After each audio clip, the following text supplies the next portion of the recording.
SPN news आवाज नाशिकचा।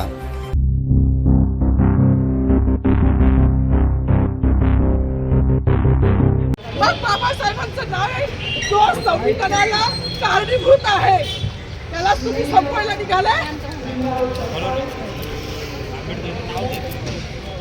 पालकमंत्र्यांची फार मोठी चूक आहे मॅडम, माफी मागणार नाही, पण पालकमंत्र्यांची चूक पदरात घ्यावी।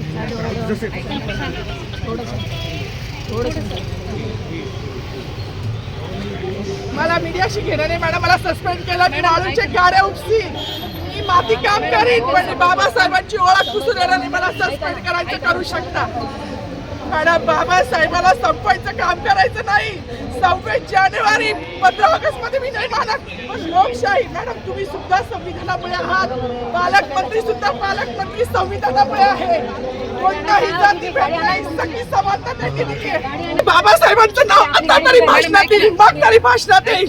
ज्या लोक संविधानाला लोकशाहीला कारणीभूत नाही त्यांची नावं वारंवार घेतली गेली, मग जो संविधानाला कारणीभूत आहे तो प्रजासत्ताक दिनाचा जो मानकरी आहे त्याचं नाव भाषणात का नाही?